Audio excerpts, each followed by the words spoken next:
Hey, what is going on, crypto people? Happy Monday to each and every one of you. It's the 1st of July, and I think this is the first day of about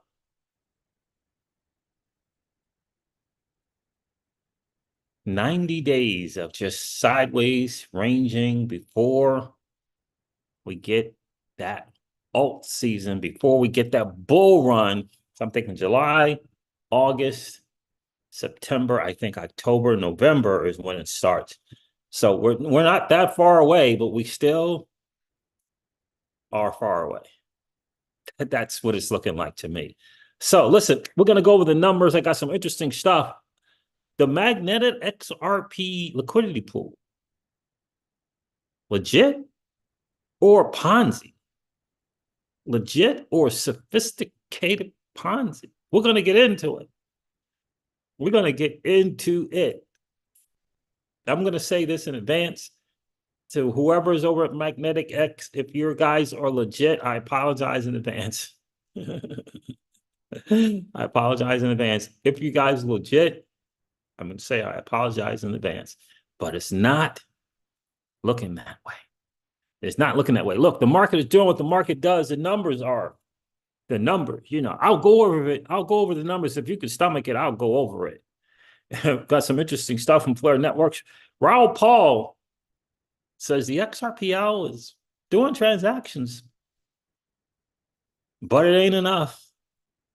It's not enough. And, look, it is time to celebrate the EU having stablecoin regulation.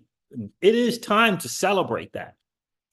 But it's not all sunshine and roses for Circle or any US dollar stablecoin. Circle said it today.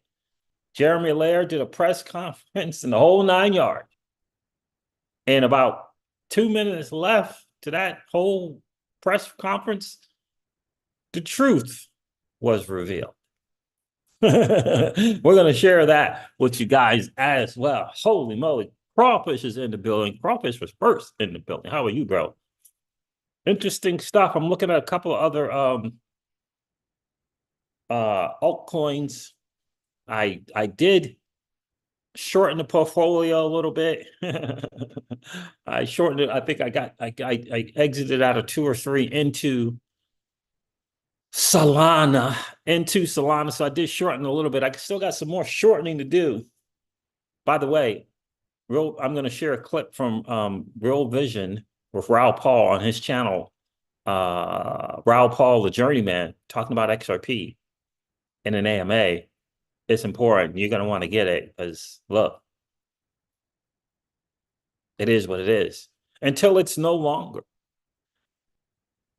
It is what it is until it's no longer. We'll cover that as well. And I just got to tell you, if you might want to consider realvision.com. Sign up. It's free. They got some other plans and stuff. The dude and the team over there is just flooding the airways with all kinds of next level valuable content that the normies, the regular average Joe and James are not privy to. And this dude is on a mission to share it with the masses. I applaud him big time. I applaud him big time. Pookie's in the building. How are you, my friend? I was waiting on this live. Appreciate you checking in, my friend. Hydro, what's good? How are you, bro? So look, we're going to get into some stuff. It's important. It's important to know. I got to tell you, this Magnetic X thing, got to tell you, I was going through it. I'm clicking through the site. I'm going through some stuff. And I'm like, boy. And then they actually got called out on X. That kind of got the alarm going a little bit, sounding the alarm a little bit. So I looked into them a little further, and it feels like a sophisticated Ponzi. And I remember I was telling Miss Crypto Siege this, the lengths at which people will go to look and seem legitimate. You know, they didn't used to go to these great lengths to look so legitimate. You go over that Magnetic X site, it looks a lot of great, and I'm thinking to myself, a lot of great stuff. And I'm thinking, why why did they go to such lengths to make this thing appear this way? And again, I'm going to say this again. I'm going to apologize in advance to the team over there. If there's a team, if they're legit, I'm apologizing in advance. But right now, I looked at their X page again for 50 millionth time. I looked over at their Telegram, and it's not adding up. Something is not adding up. And I'm gonna go over some stuff with you guys to kind of let you know where I am. I exited the liquidity pool, and you know, for us, thank goodness this is our mantra, and we share our mantra with the fam. Don't chase the game. Let the game come to you. Don't chase the game. Right? We share it all the time, don't we, Pookie Pookie? Don't chase the game. Let the game come to you. Yeah. Because people, it's amazing. And I'm going to go over some stuff with you guys, but it's amazing how when you look at this site, I'm going to share it. When you look at this site, it looks like, wow, why take all that time if ultimately all you're trying to do is just take people's money? Why take all that time? So we'll get into it. Let me see what's going on with the market. You guys said you could stomach it, so I'm going to share these numbers with you guys. Let's do this. Let's refresh. Let's see what's going on with CoinGecko, and then we're going to get into the magnetics, and then we're going to get to the more positive stuff. And again, I am apologizing in advance if I'm wrong, but I don't think I'm wrong about magnetics. 62,000 for Bitcoin. Okay. Okay. Okay. I guess I should do this, huh? I've been having this. No, I can't because I can't see the chat if I do that. All right, so let's go here. All right, let's go over these numbers real quick. According to CoinGecko, the total cryptocurrency market cap, the total is 2.43 trillion. Bitcoin dominance is about 51%. Bitcoin is trading at $62,809 again. On a 30-day, it's down 7.4%. Ethereum is just hanging out. Like 3,440, it's just hanging there. It's down 10% on a 30-day. Solana is trading at $146. It's down 11% on a 30-day. XRP is trading at 47 cents. It's down 8.3% on the 7-day. And this freaking TON coin, the open network, is just screaming. It's just screaming. I guess that 100+ million users is like, you can't argue that this run here. I mean, they rebounded well after that. The three-letter boys took them down. They have rebounded really, really well. Shout out to them for that. So there it is. I mean, those are the numbers. Again, it's just doing what it does. I've been looking at Caspa, and the only reason why is just, I find it interesting that the leading business, it's called Marathon for Bitcoin mining, is no longer mining Bitcoin and is mining this token, or significantly, or they added it. Maybe they are still doing Bitcoin. I'm not sure, but they are definitely mining this token. It's like there's a lot of proof of work tokens out there. Why are they mining this token? This Caspa. It's interesting to me, but they are. And Caspa's, you know, especially on that kind of news, is up 30% on the 30-day at 4 billion in the market cap. Interesting stuff nonetheless. So let me try to find this magnetic thing here. Yeah, let's see. Save that. Let me go find that page and I just want to kind of point something.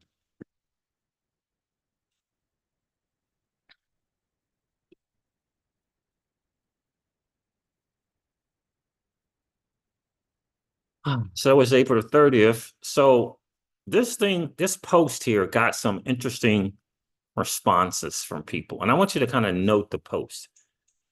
We wrote this 4 months ago. We wanted to bring value back to our NFTs, and we did it. Magnetic NFT is number one in terms of trading volume in the entire XRPL over the past month. On the secondary market, NFTs were purchased for more than 115 XRP, and we consider our plan accomplished. This means that a new incredible collection of angels is waiting for you soon. P.S. Bounty will take part here. All right. And so someone says, is it possible you will have an AMA? So the community can ask questions. Many are excited about this project, but have legitimate concerns about the team, viability of the project, sustainability, and questions about the legitimacy of some of the companies you have partnered with. This is the 666 thing, and I think it's the XGO thing. As a magnetic token holder, I find it extremely frustrating how inaccessible the team is to answer even the most basic questions. It's just response. We are always happy to answer any questions in our Telegram chat or comments. Magnetic has been in existence for 2 years and has always been fair to all users. We are going through all the KYC, etc., but we will not make personal information publicly available. I appreciate your willingness to share information that you can. Recently, some members of the community have some concerns about your partnerships.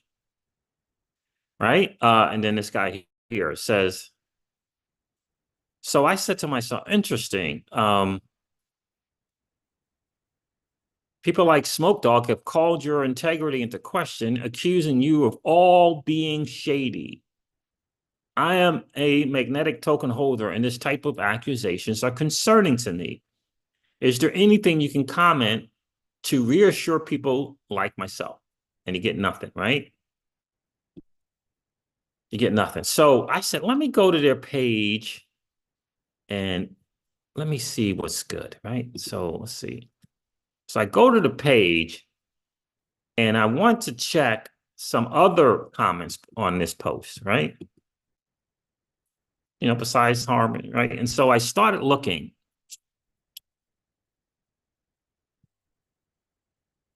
I see this, Richard, digital currencies, master of science. We will be the hottest DEX when people are joining. We will be the hottest DEX when more people are joining the XRPL, right? Crypto Prophet said, you didn't bring value to anything. You washed your own NFTs, which is meaningless and a scam. I don't know who this is. That is beautifully said. So this is when I start to wonder, when I start seeing these type of things here, with kind of like the no faces, you know, that kind of stuff like that. And you'll notice, you'll see about 53 followers, 14 following, right? Man of Grace, that looks like that might be a real person there. Man of Grace, letter enthusiast, I don't know. We'll see. How many, what's the numbers there with Man of Grace? 1,300, and yeah, he looks legit. This one here, Big 99, Football Freak. Mag is loaded with opportunities, 28 and 5. Mag is part of success. Let's grow together. Yeah, I don't know. I don't know. Maybe. There, what was this one? Aqua Rose, 30 and 36. David said, good to hear. Good to hear. I recommend Mag if you want to get rich. I recommend Mag if you want to get rich. There's something about these here that feels not legit. And it's always around 30 followers, following 4. It's always around the same kind of thing. So I went over to the Sheffer person, right? It says moi, no bars here. And I don't even know what this means. Moi, no bars. Right? Something about it seemed really, really sketchy to me. So I did go over to his page and just check some stuff out here. And it's got some Really, really interesting stuff here. I don't know who Brett Hill is. Ambassador for Bitrue. Okay. Interesting. XRP is ready for a bullish rally. MAG currently holds an impressive 6 million in farming. Okay. Brett's saying something interesting about it, right? And it's the Aka Rose person again, showing some stuff. Right. So I just keep kind of scrolling down and something said, let's check out the Telegram. Because he said in the Telegram, we can answer your comments and stuff in the Telegram.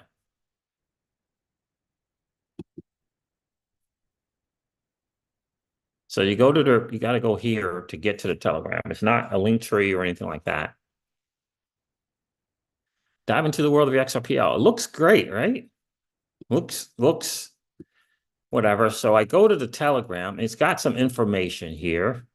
It looks legit, right? Looks, got information here.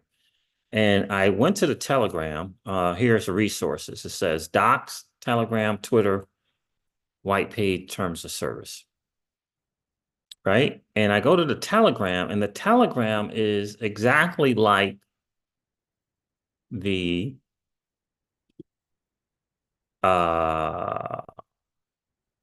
X page. It's just post. Right? It's just post of numbers. Right? It's just post. It's the same post that's on the X. It says there's some comments here on something. So they copy the comments from the thing. So I don't know about 666 and I don't know about XGO. I don't know anything about them. And I just started thinking to myself back in the day, 2016, early 2017, they used to have these things called high yield investment platforms, HYIPs. And these platforms were, the carrot was this 1% a day, right? Or it's somewhere 2 and 3% a day. And there's these draws, and this is right in the middle of the ICO craze as well. Not right in the middle. It started before the ICO craze, but kind of in that same time frame.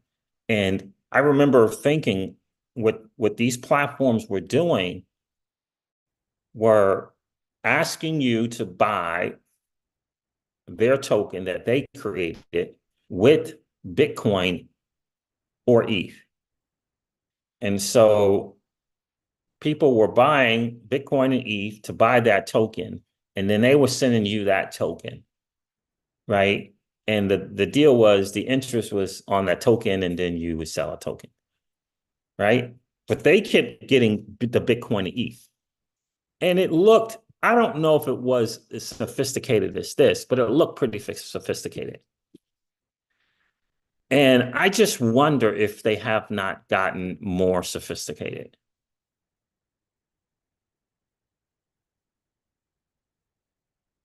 This is what I wonder if they haven't gotten more sophisticated, because nowadays there's just so many things you can do or have AI do, is it not? And if they're getting a bunch of XRP, if they're getting in a bunch of XRP and you're swapping the XRP for their token, for that MAG token, what's the more valuable asset?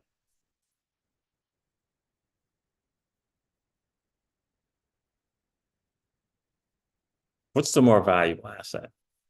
Look, it's XRP, right? It's definitely the XRP. And I look at this and all these things work. You click this DEX, it comes up. Now, I don't know how easy it is to do this whole thing. I don't know. I mean, look at it. I mean, look, farming, AMM, trust line. Would a scammer would they go to such extents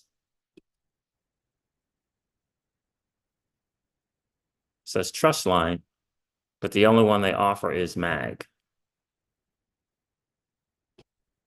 There for that. I don't know. I don't know. I mean, I tested this bridge, and in the bridge, from this to Zahao, you had to use your XRP. You came back with less RP than what you started with. There's a dice game. It's in-house, right? So the dice game is in-house, and you're putting up XRP, and you're connecting your wallet, and you're rolling the dice to get the MAG token.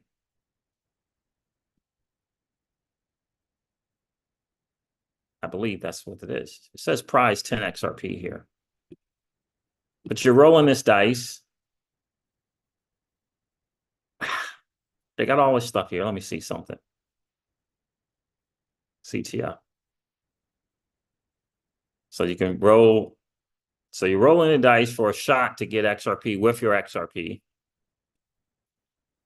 If you got a bunch of people trying to do this, and the vast majority are losing, what happens when you lose the XRP? So you're not winning. Sure. So it feels like just another fancy way to get your XRP. A lot of it feels like that's what this is. Just the way to get the XRP. Again, I'm going to apologize. If I'm wrong, I'm going to apologize in advance. But that's what it feels like to me. And so I said, well, okay, let me look at Zahao and let me look at Evers. Right? We know the people from Zahao. We know the people from Evers. Do we not? We know them, right? And so I said, let me go on CoinGecko. Right? You go to CoinGecko and you put magnetic in.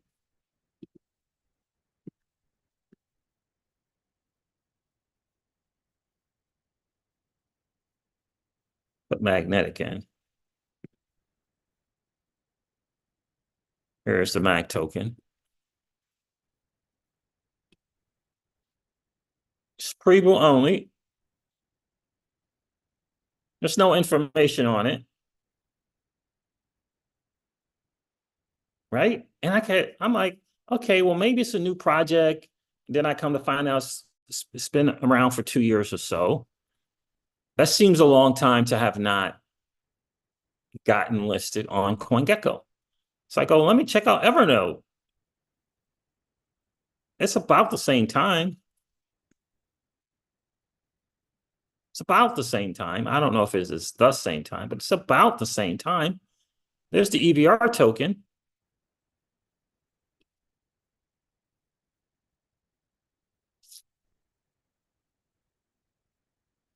Let's see what CoinGecko says about Evernote. There's a price. They got some numbers. They got a total supply and a max supply, right? They got information. Now, in order to get on these things here, guess who has to supply CoinGecko the information? Magnetic does. There's no information. There's no information. So how did that token, well, anyway, how did that token get to 10,000 per token? Right. And then I go here to markets and it's listed, Evernote is already on BitTrue. Well, what's kind of the modus of operandi for getting listed on BitTrue? Generally, you got to fork up some cash or fork over some tokens, and probably got to give some information about who you are, what the project is, et cetera, et cetera. So I said, okay, well, maybe they're really kind of new, like Zahao. So I looked up Zahao on CoinGecko.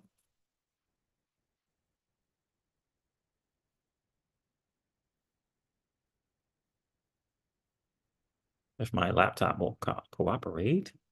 Zahao. There it is. There's pricing on that as well.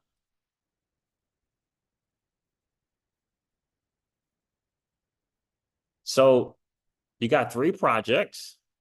One project, you don't know who the people are. The other 2, you know who the people are. One project, no information with CoinGecko. Again, no information, right? CoinGecko needs some stuff to be able to get listed here. There's got to be some contact, communication, some interaction, some stuff perhaps filled out. I don't know, but it's got to be some kind of means of communication and or disseminating information. Zahao is listed. Same thing like Everest, no market cap yet, but they got the FDV, they got the trading volume, they got the total supply, they got the max supply, right? And when you go to check out where it's listed on, BitTrue. Again, there has to be some kind of, right, cash exchange, maybe a tokens exchange, the deal for getting listed on these exchanges, right? I mean, a lot of it is pay to play.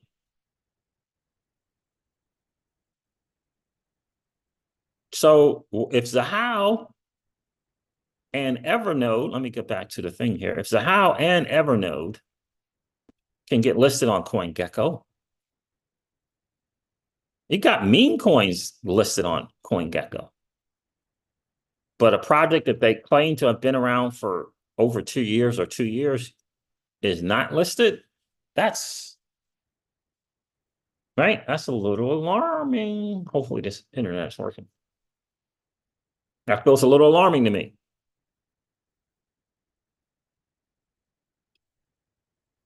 Feels a little alarming to me. But again, I'm apologizing in advance. If I'm wrong, I'm wrong. Something's just not adding up. Just not adding up. Alex G checked in. What's good, my guy? How are you?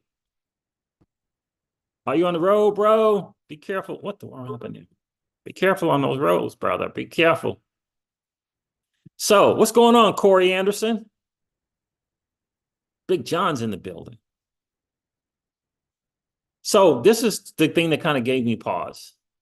That kind of stuff. Just kind of, what's going on here? What's this? The real big whales here. What's up, bro? This thing is jacking up. I don't know. It's jacking up like this.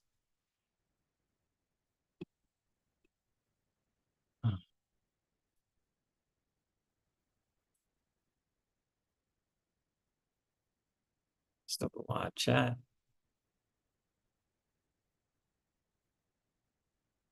Damien says the dice game is fun. Cool. So those were my concerns. And I just thought to myself, it's just not risk. It's not worth the risk. It's not worth the risk. So yeah, we exited. I don't know if it was last night or early this morning, but we exited out of that. So again, thank God that we do have this thing that we say, don't chase the game, let the game come to you. So this is where it is. This is kind of how I'm feeling. This is my thoughts on it. Again, I'll if they come out being legit and next thing you know, whatever. You see some interviews. We see them at some events. I don't know. Were they at events? Anyone know?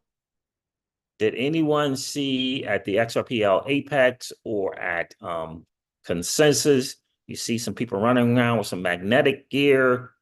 I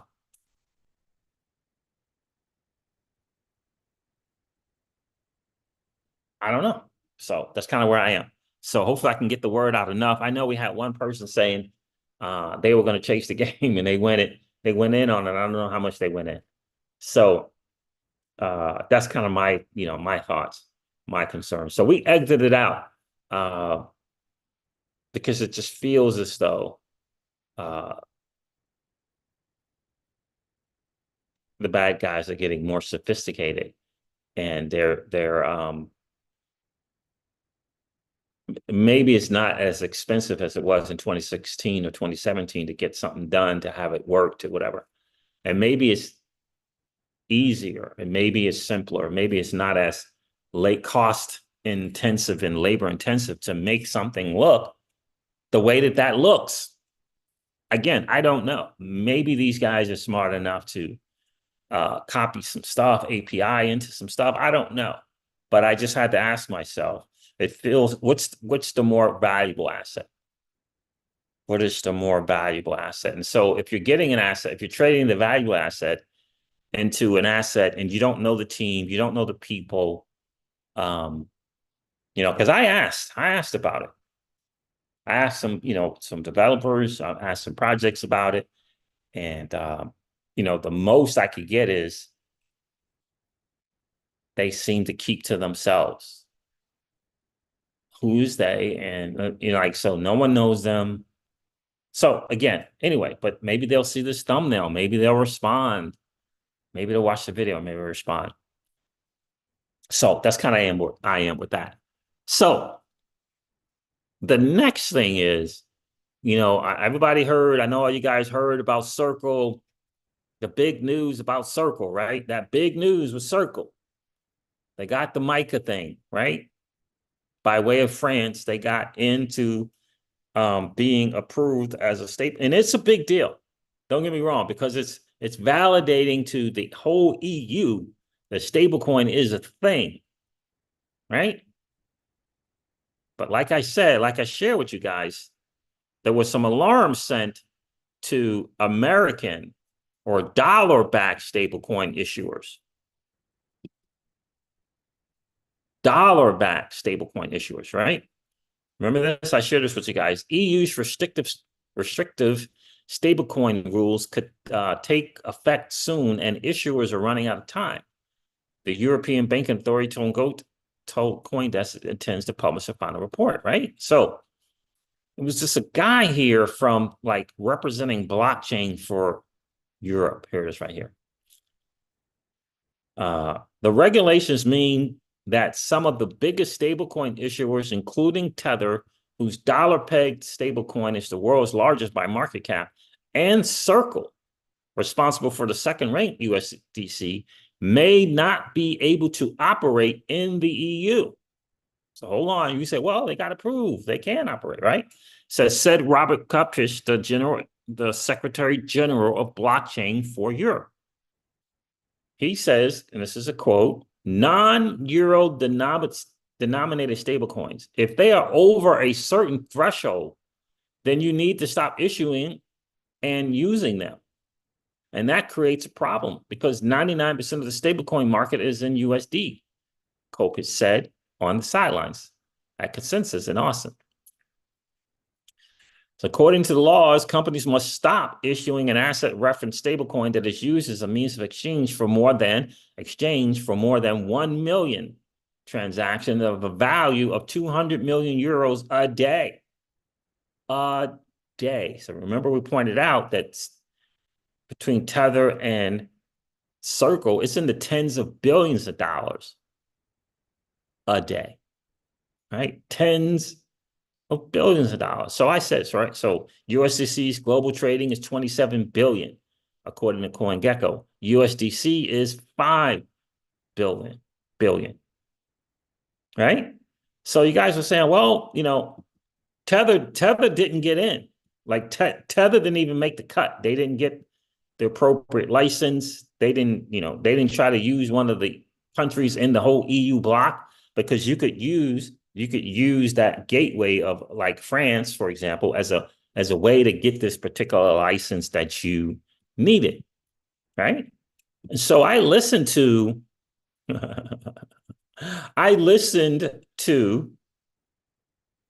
the quote unquote press release, the Twitter spaces that were held by Jeremy Allaire. And you can see that was 32 minutes long. Am I sharing? Well, maybe you can't see it. Let me share.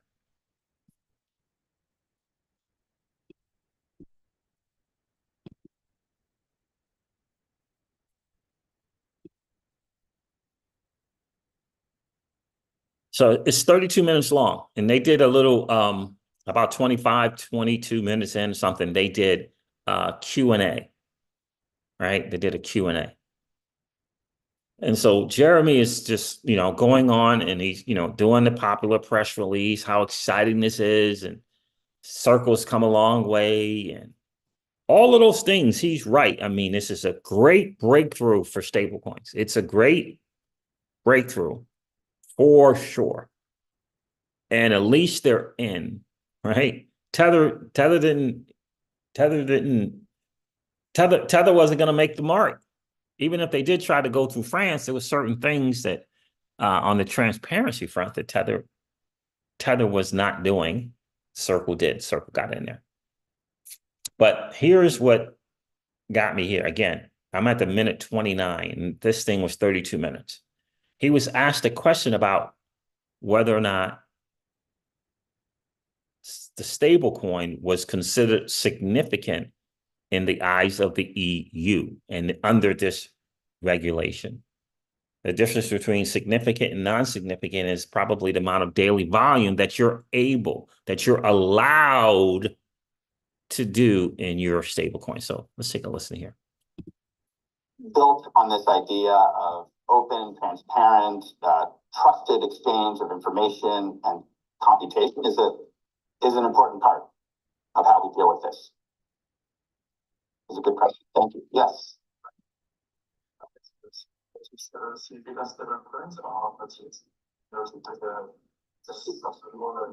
Yeah, the question was, does Circle currently qualify as a significant stablecoin under the EU stablecoin rules? We do not currently.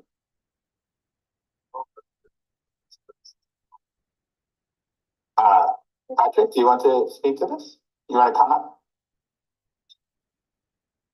Maybe introduce yourself to the audience as well. Happy to. Hi everyone, my name is Patrick Hansen. I lead our regulatory strategy over here in the EU. Good to meet you all. To your question, so as Jeremy mentioned, we're currently not a significant stablecoin, neither USDC nor EURC. And actually, if you look at the different indicators, I think there are 7 in total in Mica. I think the important ones to zoom into are the quantitative ones, so the 3 first ones.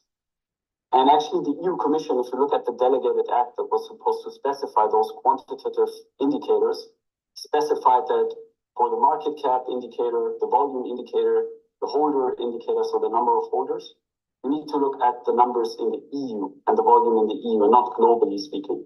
And so taking these clarifications into consideration, it is clear at this stage that USDC does not qualify as a significant EMT. So now whether this is good or bad, I don't know.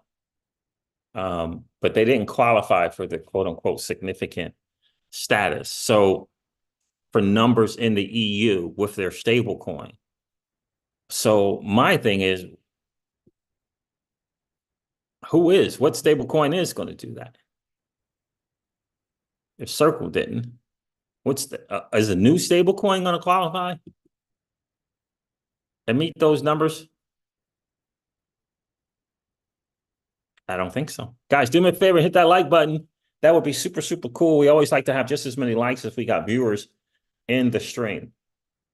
That would be super, super cool if you guys can do it. And if you've been hanging out, watching, and listening to Crypto Seeds and you haven't subscribed to the channel, if you've been enjoying the Hangouts, please consider subscribing to that channel. We're trying to get that number down. We got about 45, 50% of people who are watching, hanging out, listening, but they haven't subscribed. So please take the moment to subscribe if you've been enjoying the Hangouts. And I bring this up to say that if Circle has been doing their thing for 11 years, does not qualify as a significant stable coin, how is a new one going to do it in the EU? Right? And so this guy in this CoinDesk article was intimating that, and also I watched a interview, a podcast with Raoul Paul and 2 other guys. 2 other guys were European, lived abroad, non-US. Not that Raoul's non-US as well, but they live in the EU thing. And they were saying that the MiCA regulation was about pushing the euro stablecoin and stifling themselves off or weaning themselves off of dollar stablecoins. This is what the MiCA thing was really about. That's what it was really about. And so maybe that's why Tether kind of pushed to do what they did in terms of changing. They're starting to change their backing. I saw some kind of gold thing they got going on or whatever as well. So just understand that the stablecoin, the Mica thing is great because we got a whole union recognizing the value in stablecoins, and that is going to be awesome, obviously. But it looks like they are wanting to push their stablecoin. They want they're looking to the euro stuff, the euro-backed stablecoins. And even with that, even with Circle having created a euro-backed stablecoin, it still didn't meet the requirements to be deemed a significant stablecoin. But they got their foot in the door for sure. And this feels like to me that the EU is wanting Circle to push more of the euro-backed stablecoin as opposed to the dollar-backed stablecoin. So can Ripple do that? Can they create that? Sure. Absolutely, they can. I'm hoping that Ripple, but the whole thing with Tether and Ripple's going to just step up there with their stable coin. No. That's right, Joe. That's right. Joe says the EU needs someone to buy their dirty, nasty fiat as well. Yeah. And so it's, again, other nations, you get the emerging nations, they're not going to be, they're not going to be so up on getting a euro backed stablecoin. They'll be wanting the dollar stuff. But the EU is looking like they're trying to push up their own economy and walk away from having to be beholden to some other's currency. And I would imagine that we're probably going to see more and more of that. It's not going to happen right away. It's not going to happen right away, right? So it's going to be interesting to see. Crypto Eddie shared a video of something having to do something with Tether. I don't know how Tether pivots. My point is that if a well-established stablecoin issuer is not getting their stablecoin to be deemed significant, what's a new stablecoin going to get? What kind of thing are they going to get? So we'll see. We'll see how it goes. And then again, if the EU is trying to push the euro dollar stablecoin, cool.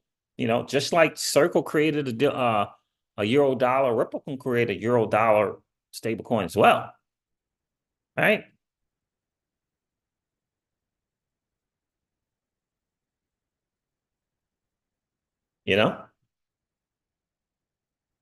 So there's that with that. So I just wanted to kind of point that out.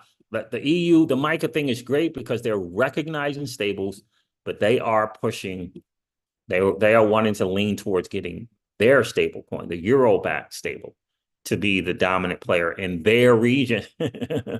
Now, will Japan do that? Probably not. Probably not. Will the UAE do that? Probably not. But just understand that this is with the EU, and they were the first. So we'll see if other regions, other G7 spots will or G20 will do the same thing as well. So I wanted to bring that to your attention. So let me share this little bit here from Raoul Paul in an AMA about XRP. Let me see if I can't find that.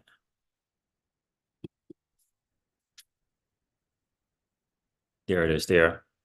He was asked a question. It's just something to pay attention to and understand kind of where things are.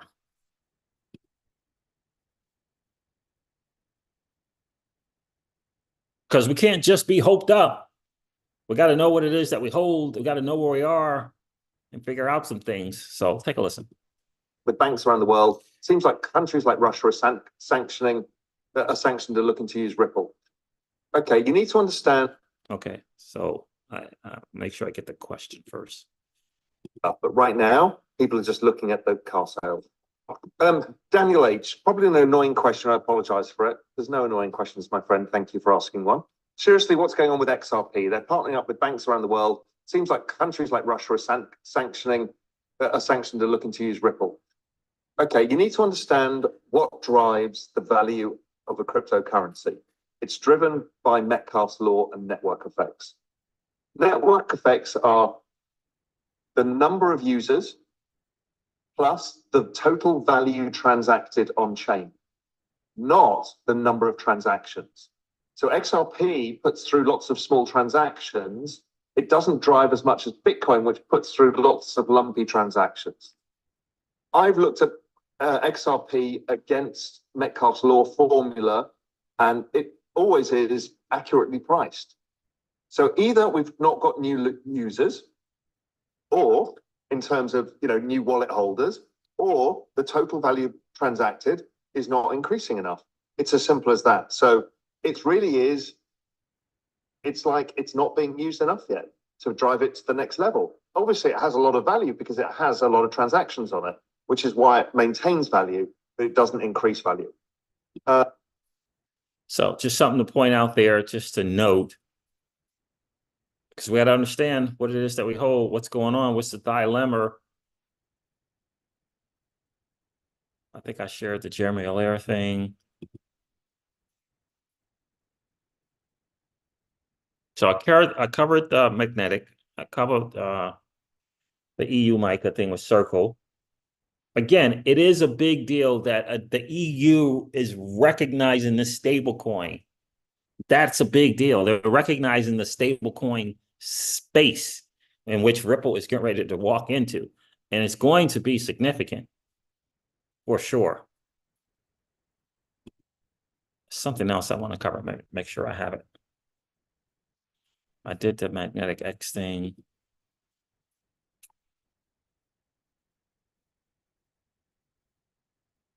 Let my freaking laptop refresh here. Oh, Hugo's spreading the word about people testing. We're gonna work on that minting and redeeming. Both. Minting and redeeming.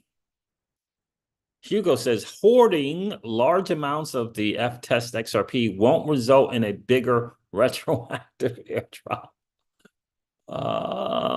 Testing the system will. Hint, mint and redeem. Moon Chaser. I can't wait to meet her and her dude. Hi, my name is Moon, and I'm a mentor and redeemer-holic. Do it on the daily, frequently, anytime, anywhere, where possible. I like to mint big and redeem in small batches.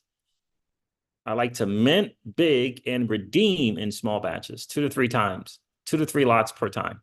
I redeem until my F-Test XRP is 0. Rinse and repeat. When airdrop, sir. So anyway, that's the deal. Let's do it together. Let's see. This is another thing I want to share with you guys before we. Oh yeah, the XD protocol. Santiago Velez and his team. They got a how-to video. Who wanted to know more about that? Was it Pookie and someone else? Looks like they got a how-to video out. Let me share it. I'll put it in the chat. Because I'm like, yeah, I'm over here. I did get a gain on one of my trades. Like I got a gain of CFLR on one of my trades. I don't know. All right, so what do you got? Part 1. All right. How long is this thing? Now it says a minute and 42 seconds. I'm not sure what this is going to do, but it says get started, learn how to connect your wallet and claim your KYCT token. That's not what we need. That's not enough. Is that all there is to this? That's just it. Let's see. Request, once I hit sign in, we can see our homepage. And we can see this button right here, claim SKYCT. The KYCT, or the Know Your Customer token, is another key feature of the protocol. It allows us to ensure that future contract positions are purchased in a fully compliant manner. Thus, all matches between the long and short positions are only between eligible counterparties. Claim our SKYCT, or the Cinder KYC token. I can click on this button right here, and we get our registration form. Enter my details right here. And if you have a referral code, you can paste it right here. I don't have one currently, so I will just continue without it. You should get a verification code on your email for this. And enter your verification code here and hit on verify code. your KYC token will be under review. And I think my token was minted. I see this orange label here for my SKYCT token. And once I have the token, I will see this SKYCT image right here, which I can click on to look at my transaction on the Explorer. So, I mean, that's a good part one. We need more videos. We need more videos. But yeah, so there's an XDeFi protocol. Little, make sure you guys are getting that KYCT token. I have been on this one as well. What I have been slacking on, and I got to change the game here, it's been slacking on the DevNet for Enosis Global with that V3 on Flare Networks. Like, that is one that we have to get. We got to get better at doing that for sure. So what else? Is there anything else? Oh yeah, let's see if we can't mint. Turn to home. So I'm going to disconnect the wallet. Anybody need the links to how to get to this and start? Let me know in the chat. All right. So let's connect. You got to use your Bifrost wallet, guys. Got to use your Bifrost wallet and make sure that you go to settings, bottom right icon, click that, and then go to advanced and put your Bifrost wallet in developer mode. You just scroll down from the advanced and you'll see developer mode. Just toggle that thing on. So you just connect with the wallet connect here. I'm going to do it with you guys. Connect Sonberg and XRPL testnet. Connected. All right. So I want to get some more XRP, man. Let me see. Let's get some more XRP. So I'm going to copy my XRP address here. Going to get some more test XRP. And then I'm going to go here where it says get your test XRP here. Click here. It's going to take you to BitHump. The XRP Ledger Faucet is a good one as well. So there's two of them that you can use. You paste your XRPL address in and click this promise button, send me XRP.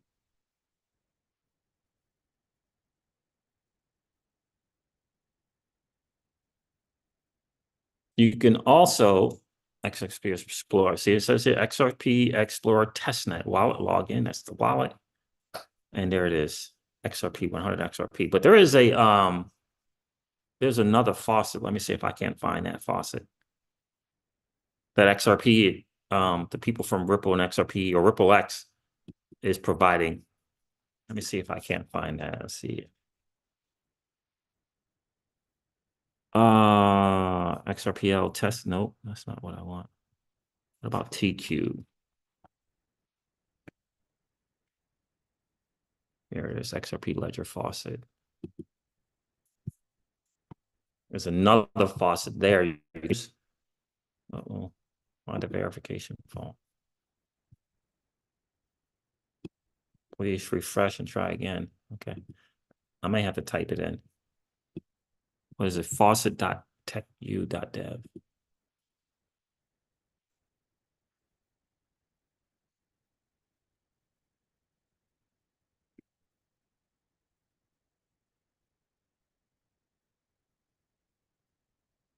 Why is this?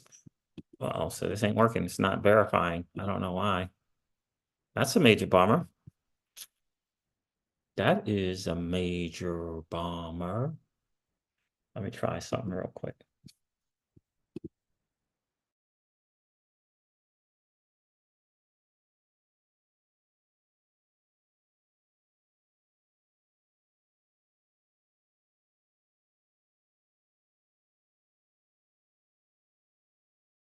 This.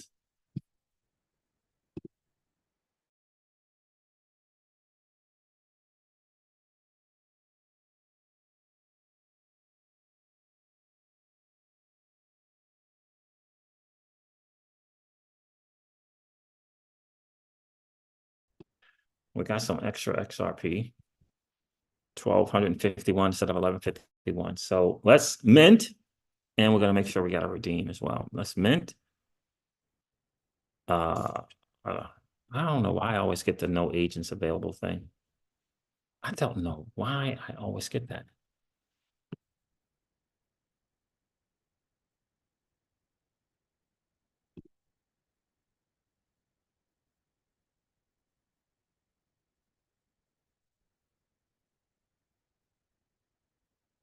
So I minted it, got to confirm it in the buy first wallet. Reservation fee, 1.13 constant flare.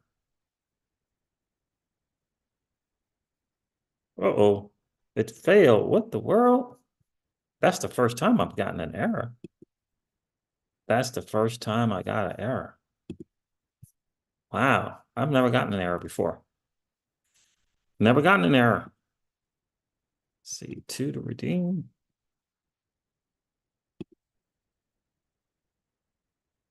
Gonna redeem now, see if that works.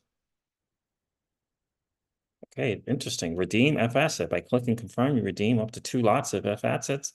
Receive the underlying asset. So this is kind of a new message they got going on now. Tells you who the F asset manager is. Got recipient, got execute, got max 2 lots. Confirm.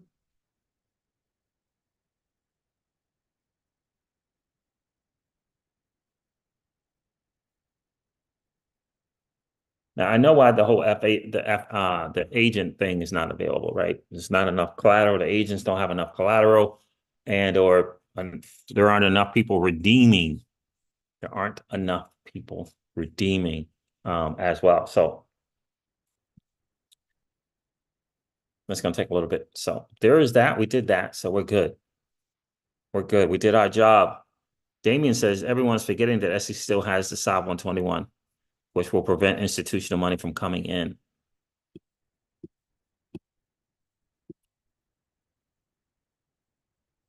So what happened to that? Yeah, they still do have that. So there it is, fam. So look, take to heart, take for what you it is what you will with magnetics. I just wanted to share that we are not in that liquidity pool. We're not in the liquidity pool, but I did want to share that with you guys just to give you a heads up on that. I think that's all really that I did want to report. I'm still using into the cryptoverse and doing the dollar cost averaging and still looking like the DCA strategy is the strategy for sure.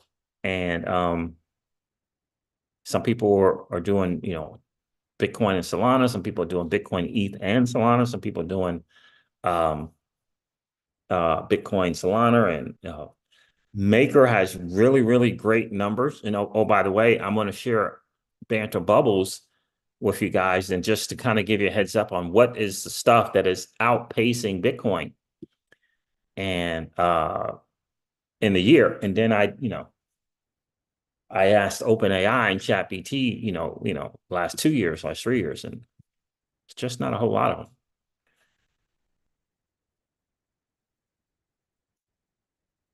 I'm gonna share Raul Paul's little strategy for exiting. I think it's a very interesting strategy.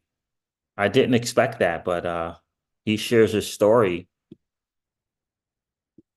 that that tells me that I needed to change my strategy from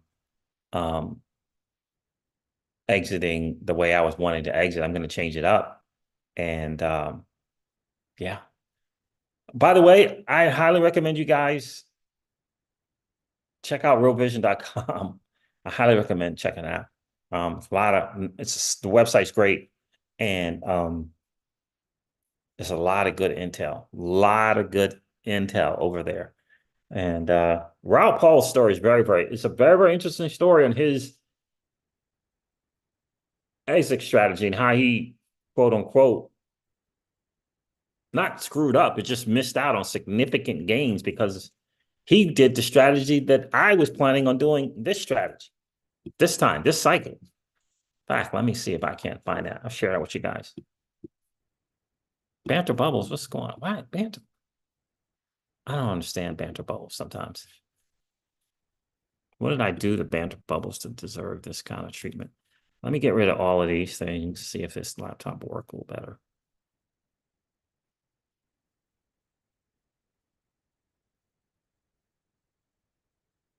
And Michelle, this Raul Paul, this is eye-opening and something that you may want to consider. Certainly not telling you guys what to do with your money, but it is something that I think that you might want to consider. I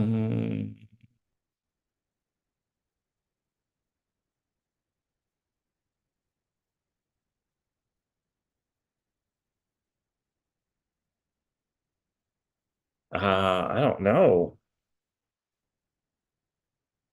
David Smith, how are you? I'm glad you're getting value from the bubbles. Yeah, I like them. I do. I really do like it. Let me see. Where can I go to? What's this? This is my thing. Let's go to Raul Paul, the journeyman. No, I got to go to history because I think I'll find it faster that way. And I'm telling you, it was an eye opener for me, for sure, when he shared this. Hopefully I can find it. You guys can see I watch a lot of videos. By the way, this Rebel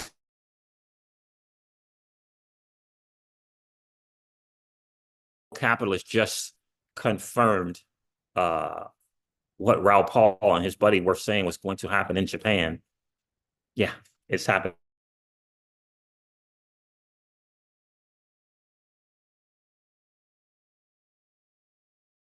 So it's the art of taking profits. This is a really good listen to. I would love to see.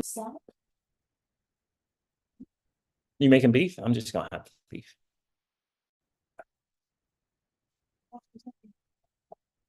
Yeah. You nuking it or frying it? Pan.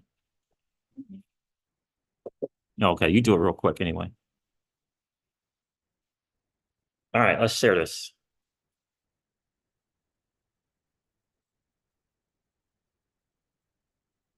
It's only 20 minutes, but it's a really, really good listen to. I'd love to hear what you guys think, because again, it really spoke to me because he did in the previous cycle what I had Hey, planned. visionaries, today's episode is brought to you by Polkadot, a leading layer 0 blockchain with over 2,000 developers.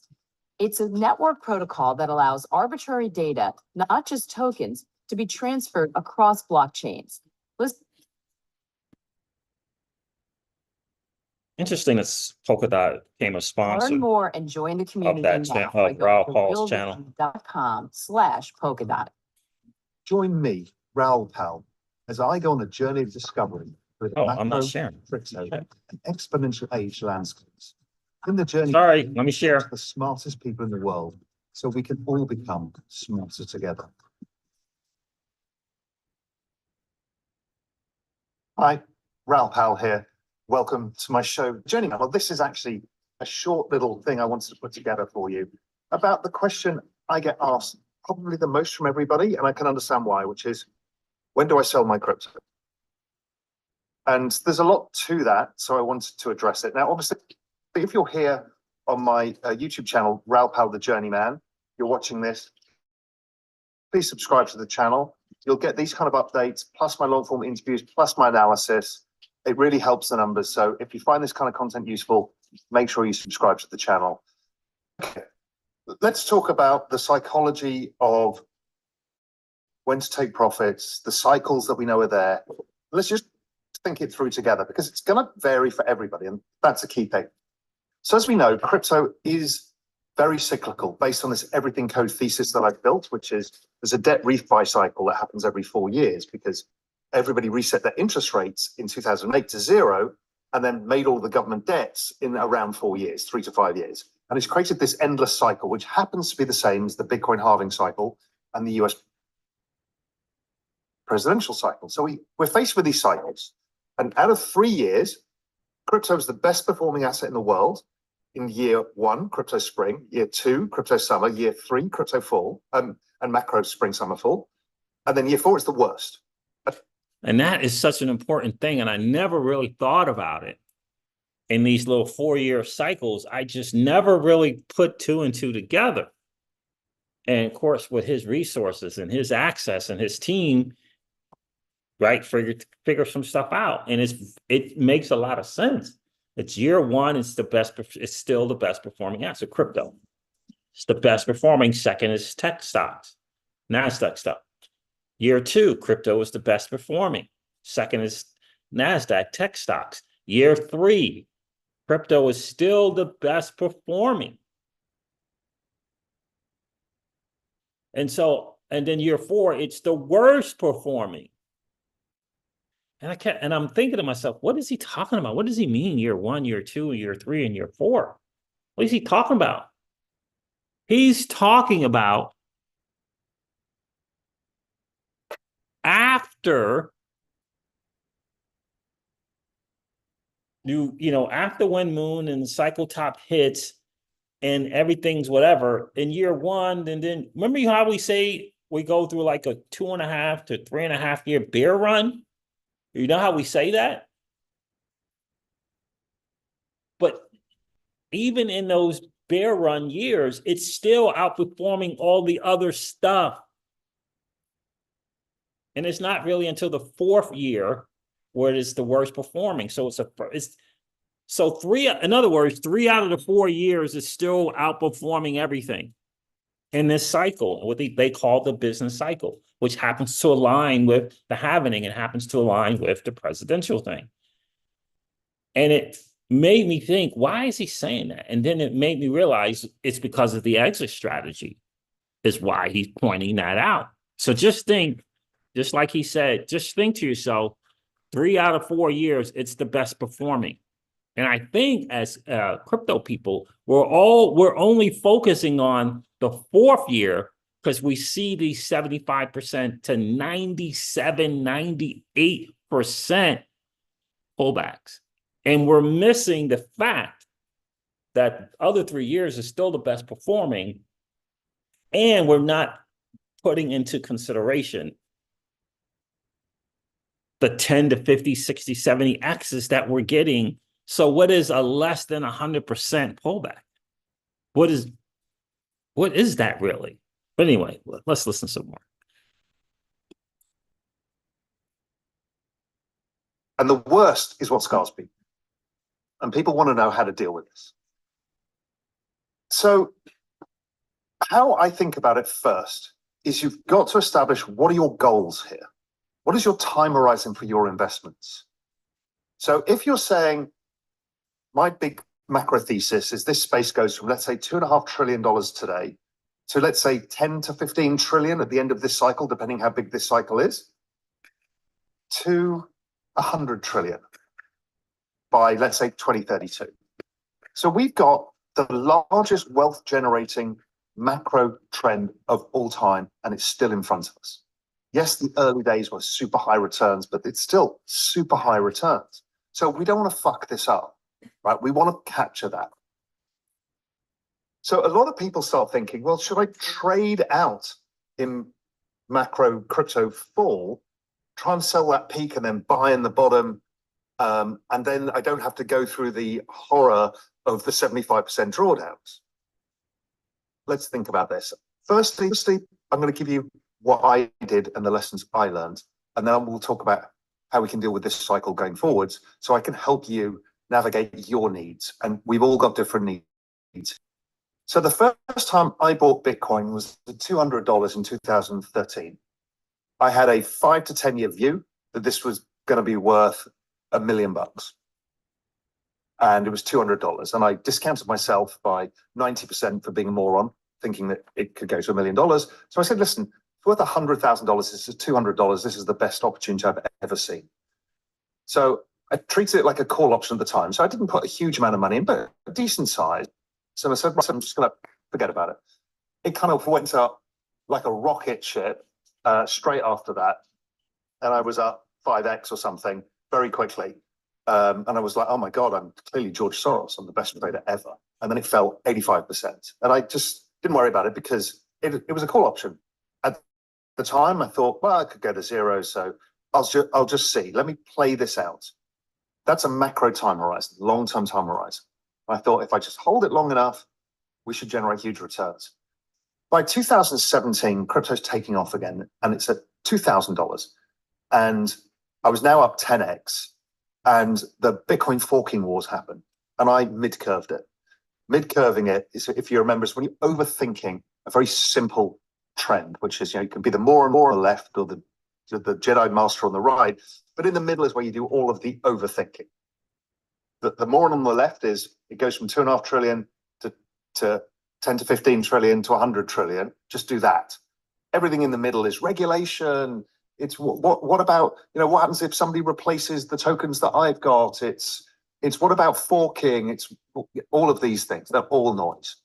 So I succumb to the noise. I'm like, I don't know what this means. Do I Listen to switch this, to one, Bitcoin Cash or whatever? It's stupid. And so anyway, I took profits and I was up 10x. And I thought I was great. And then it went up another 10x in the next 9 months. 2017 was staggering. I'm like, oh, wow, okay. But I wasn't worried because I've made 10x. So I try not to have regrets about positions. And then it fell, and it fell 85% as usual. And 2018, there was all the tether fund at the time. There was a whole bunch of misery around 2018, 19 bear market. So 18 was that terrible year. So I just want to point out what he said here. He got it in 200. It went 5x. It's like, okay, awesome, great. And then, he didn't pay any attention to it because he had a call option. Then it went up 10x. And he was like, whoa, 10x, I'm out, baby. I'm out. 10x. I mean, I'm in the global macro world. 10x. In a matter of months, I'm out. I'm good. And he said exits, and he says, then it went up another 10x. Right? So think about that.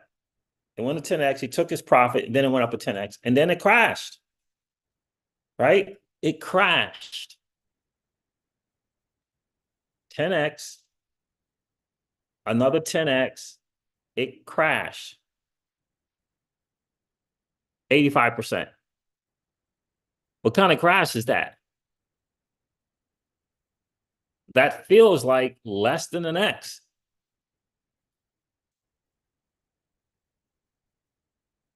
It feels like less than 1x. That's what it feels like to me. Let me know if I'm wrong. Little 5x, he's like, I'm call option. I'll just leave it there. Yeah. At 10x, a few months later, at 10x is on. He's like, oh man, I'm good. He's out. And then at 10x is again. He's like, hey, what's going on? Then, that little, the Bitcoin 75, 85% crash. But that still feels like less than an X.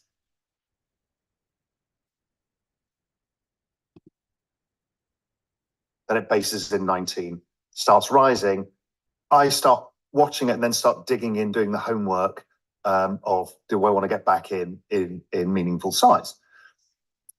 And then I'm watching the chart pattern, looking for an entry, and it does this massive kind of wedge pattern, gets to the top, tries to break out, drops into the middle on the COVID massive sell-off.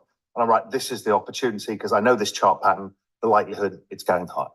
And so I got in there and I massively sized up what versus my original bet. Maybe it's 6-7 times bigger than the first time I went in. And I've added since.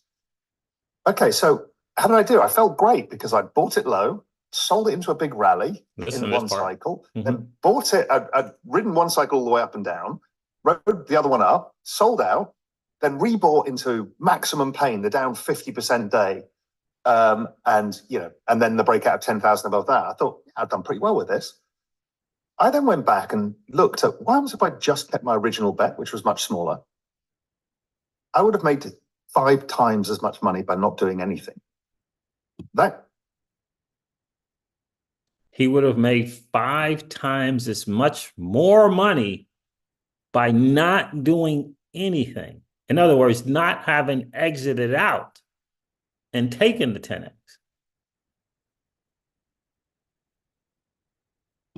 That kind of upset me a little bit because I thought, I was a macro guy, I traded it well. No. The issue being is this asset is in a logarithmic uptrend based on a network adoption model, Metcalfe's law. And so all of the highs are higher and all of the lows are higher. And when you put it on a normal scaling, it keeps looking like a bubble and then this. And when you look back at the chart, these little blips versus this, because it's this gigantic trend. So what you start to realize is the drawdowns are a feature and a benefit if you think about them right. So this time around, I then calculated, okay, what happens if I just added Listen to this. my original size? Again, it wasn't the biggest bet in the world, but it was good enough. Every time we had one of these massive drawdowns, so crypto winter. And let's assume again that Raoul's a total moron. He misses the low by 30% because to market timing, this stuff is hard as hell. If I'd have just done that in the two cycles, 2013 and 2018, I would have done 25 times better because you're compounding. And that really struck me. I'm like, okay, now I understand. So this cycle, the 2022 downside, I didn't do anything except buy when I thought we were close to the bottom. And I started buying in June, and I got the ETH low in June. And then I bought more, and I bought some Solana in June, actually, which was too early. And then I bought again in October, November, and it worked out beautifully. And that was based around my liquidity cycle and where we are in this whole macro crypto summer stuff. And we were just finishing winter. So, and then I found I'd gone to my all-time highs in P&L way before the market had even got close to all-time highs. Now, it helped that I managed to nail Solana, but even then, by compounding and adding to trades into those, you do really well. Hey everyone, listen, if you want to unfuck your future, let me help you. Follow this channel, subscribe, click the notifications, and you'll get everything as soon as it comes out. See you there. So for those of you who don't need the money now, then I would take that cycle, the down cycle, with utter joy and add. Expect to see an 80% drawdown. Maybe it's less this time, maybe it's more. Solana was down 97% this time. ETH was last time down 97%. And embrace it, because every time you buy those lows, you're going to 10, 20, 50x, depending on what you're buying, just of major coins, right? So it is a huge wealth generator. If you imagine Solana last year was a 10x in crypto spring. We haven't got to summer or fall yet. We're just transitioning to summer now. So if you've got a long-term time horizon, you will definitely make more money by following that route. Buy the sell-off, embrace it, have cash ready for it. Right now, we're probably in the last opportunity to put cash into the market. So if you've got cash or you're waiting, now is the last chance, because after this, we hit the banana zone and everything goes a bit crazy. And then it becomes unviable, and your entry levels, if we do have a bear market, then you're below water. You should not be from these levels. So, or not by much anyway. These are good final levels to jam in as much as you can. Okay, so if you're the long-term person, wait for 2026 and go, yeah, I can't believe I can get more and compound more wealth. Get some cash ready for that and be ready when everybody's panicking. You be the person to stand up and say, I got money. Because don't forget, nobody has money when you bloody need to. It was hard for me to find money because cash flows have gone down, because the economy's slow, all the other things that you have to deal with. But anyway, okay, that's one route. The other route, a bunch of you say, well, I want to take everything off the table. I don't want to deal with the stress of the down markets. That's fine too, right? We all need to understand our own psychology and our behavior patterns. I can't help you with timing the top.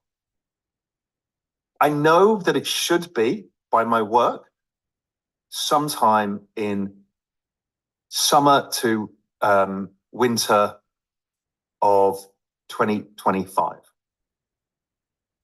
But when? Well, my liquidity stuff says, well, liquidity should peak in July of 2025. Is that going to be definitely right? I don't know, but directionally it's going to be roughly right, because it will look like most other cycles. Generally, the cycles have peaked at the end of the year, but could that change? Remember, the last cycle was a weird one, because we had this huge run up, we had a peak, we had a huge sell-off, then we had another peak, didn't make much progress, and then it collapsed after that at the end of the year. The 2013 cycle was different. It was a super pump in the end, and 2017 was an accelerated pump. So of the 3 cycles we've had, the 2021 top was actually a bit of an outlier, but we don't know what the tops are going to look like, is my point. So how are you going to time that? Let's imagine you get out roughly right, within 10, 20% of the high or whatever. Okay, and let's say you take you've turned $100 into $1,000, and now you're waiting for the bear market. I will guarantee you will not put the same amount back in because you'll be terrified of losing it. And what you'll end up doing is sizing the position much smaller than you would have done. And you play with the negative psychology of, I don't know when to add. And before you know it, you've actually screwed the whole thing up. When if you'd have kept it and added, would have been better. So that's one thing I think most people don't realize is it could be easy to take profits. And like I did in 2017, you don't have regrets, even if it goes up more. The hard thing is actually putting the same amount back in again. It's a real psychological problem. So think that one through. I don't like that way of doing things. I think everybody's trying to be too cute. Here's my suggested path for most people, and maybe something I will do this time myself, is we don't know what the cycle peak is going to look like. We don't quite know when it's going to be. We do know it would be crazy early if it finished this year. Usually the back part of the year after the US election, there's usually a screaming pump into the end of the year. So my advice is use that in terms of time and not price. And take maybe a third off the table for lifestyle chips. Okay, now you can buy your car or your house if you're lucky or whatever it is, or some extra savings, right? Take some money out of crypto land, put it into fiat world where you live, secure your lifestyle, the things that matter to you. Right, now you've taken you've done it by time and not price, which is towards the end of the year, I'm going to take a third off. I don't really care what the price is because it will be up a lot. So I'm just off, and then now I've de-risked my life so I can now run 2025 more intelligent.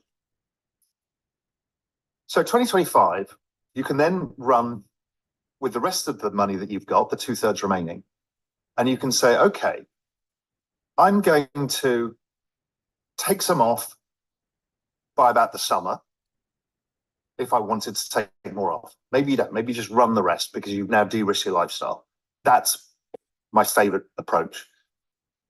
But what I would have a tendency to do is if we do get a mega pump, the 2013-17, then take another third off when that happens. If it doesn't and it gets stunted, it doesn't matter. You've taken a third off, you've protected your lifestyle, and then you can then buy some cash with that. If you keep that cash, you can buy the dip, or you use it to, as I said, for your lifestyle chips. But this way, you're now ready for whether it stops early, you don't care because you've taken your money off the table, but you're still in the game, right? That being in the game is the secular trend. That's the most important thing to me. Mm-hmm. But if it really goes wild, you take a bit more off and you can put it into the lifestyle chips bank. And then you've still got a position. Because if you don't have a position in the secular market, I think you end up making suboptimal choices. So that's how, now you might not say a third, maybe it's 50% for you. It doesn't matter. What I'm trying to give you is an idea of not trying to nail the top, trying to think in terms of time zones and then how much lifestyle de-risks your life. Because I think it's too important a trend to fuck this up. So that's the best advice I can give. I will probably do the third off strategy this time around because I've got some lifestyle stuff I want to do. I did not last time, and I was bloody happy with not doing anything but buying the dip. I will absolutely buy the dip in 2026 because this trend is going to keep going. Remember, 2.5 trillion, the 10 to 15 trillion, 15 is the pump, the 10 trillion should be normal to 100 trillion. That's the game we're playing. Let the cyclicality be your friend. Understand that there are seasons that you can use to your advantage. We are transitioning right now, and I'm talking to you, this is Sunday the 12th of May, I'm recording this. We are just transitioning where we're about to hit crypto summer. And that usually happens June, July of the season cycle. And then it goes bananas Of course, there will be corrections and there will be sharp corrections, 30, 40% can happen, but it usually goes up into the banana zone from here. That's when you've got to be careful not to lose your mind and fuck this up doing other things you shouldn't be doing, like putting all your portfolio into meme coins because they're going up the most, because you want to maximize profit. Think of this as a longer term game. You'll make plenty of money if you stay with a secular trend in the big tokens and have a small amount to play in the other stuff. All right, so there that is there. I just wanted to share that with you guys. Hopefully the live stream, this internet has just been brutal.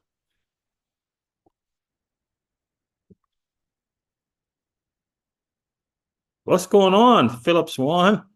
What's up with you, bro?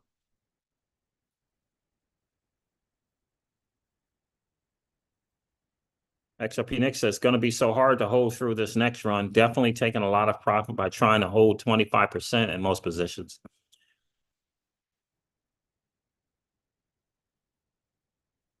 Oh, wow. Hurricane Joe, where are you? Be careful, brother. Be careful. So anyway, there's some food for thought, something to think about for sure. It definitely made me aware of, the potential shortcomings for sure. And definitely, reminded me of the whole timing thing as a better strategy as opposed to a particular number or a particular price. The timing in December, perhaps again in summer, but ultimately leaving enough in the market so that you can add to those positions as opposed to starting over. Because I know for me, I was a lot on, kind of exiting significant portions. And so, but he is also definitely talking about the major layer ones. He's talking the major layer one game there, right? For sure. He's talking the major layer one, because I don't know if we know what's going to be the next thing. Do we know? And the layer ones, whether it be Bitcoin, Solana, ETH, Solana, Maker, whatever, they tend to be around. Again, we did the dollar cost average thing, and I'm looking at it like, why is Maker still in this whole dollar cost average strategy? It's interesting. And they're redoing their thing again to remain relevant. They're redoing their tokenomics again to remain relevant. Certainly, we can't tell you which tokens to get into or not to get into, but I hope that strategy makes sense to you. I would highly recommend you check out his channel, Raul Paul, the Journeyman, for sure, and do like we did. We joined the Real Vision thing for sure, and we're not VIPs yet, but we are going to become VIPs over there because it's just a lot of alpha, a great community. I mean, a great community of not just crypto, but just the great, the overall macro and the things that they're doing over there. I mean, it's just significant. I love it. The way he does these meetups in different places abroad in different countries. I love it. Singapore, Australia, different meetups, different places. Absolutely love that. And so, yeah, anyway, check those videos out. That Q&A video with him and Julian is a good one as well. But the channel is Raul Paul, the Journeyman, for sure. And here's a good guy who's, again, got the access, got the resources to chart stuff, built a big time community, and, friends and pals with some of the biggest macro traders ever in the history of trading.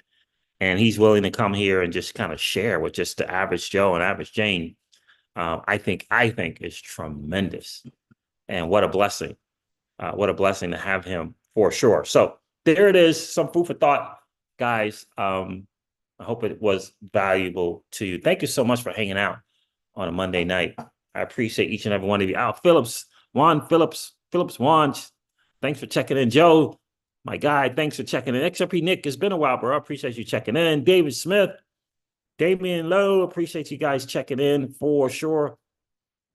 The Real Big Will, Big John, I appreciate you guys checking in. Alex G and Pookie, as always, Blue Renters, I appreciate you guys checking in. Hydro and Crawfish, I appreciate you guys checking in for sure. All right, guys, I'm going to end this live stream like I do all my live streams and remind you guys of this. Old money doesn't want you to win. Oh, wait a minute. By the way, I should tell you that if you haven't hit that like button on the way in, please do so on the way out. It's the greatest way to help the channel. And if you happen to be in that 40-50% of people that are hanging out, listening, and watching the Crypto Season, haven't subscribed to the channel, please consider subscribing to the channel if you've been enjoying those hangouts.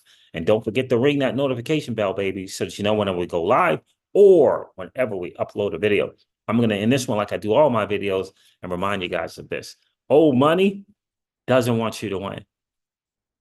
But that's okay, though, because you and I, we're already winning. And I would ask you to consider this, perhaps ponder the idea or notion of living your life permissionless. I'll talk to you guys soon. See ya. Bye.